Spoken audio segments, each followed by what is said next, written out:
ఏపీలో 15 రోజులకు సరిపడా మాత్రమే గ్యాస్ నిల్వలు. విశాఖలో అందుబాటులోకి 24,000 టన్నులు. ఏపీ వన్ యాప్ ద్వారా విద్యుత్ బిల్లుల చెల్లింపు. రాష్ట్రంలో 15 రోజులకు సరిపడా ఎల్పీజీ నిల్వలు ఉన్నాయని, వినియోగదారులు ఆందోళన చెందాల్సిన అవసరం లేదని ముఖ్యమంత్రి చంద్రబాబు స్పష్టం చేశారు.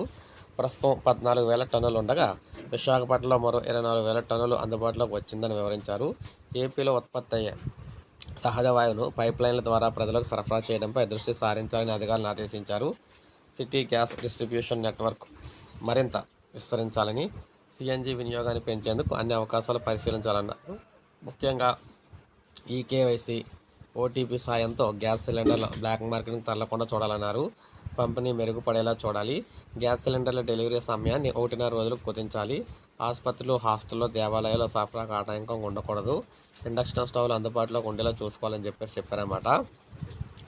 అమరావతి పట్టణ ప్రాంతాల్లో పైప్డ్ గ్యాస్ నెట్వర్క్ అయితే ఉండాలని చెప్తున్నారు.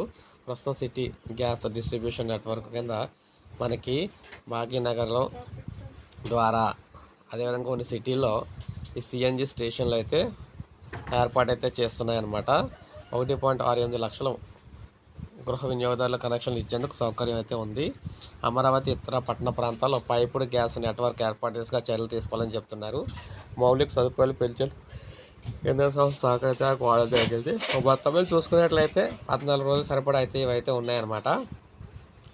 అందరినీ కూడా ఇండక్షన్ స్టవ్లు కూడా సిద్ధం చేసుకోవాలని చెప్తున్నారు. సో మరి ఆ తర్వాత మరి అయిపోయిన తర్వాత మరి ఏంటి అనేది చూడాలి పరిస్థితి. సో ఇది అప్డేట్, ఒక లైక్ చేయండి, సబ్స్క్రైబ్ చేసుకోండి.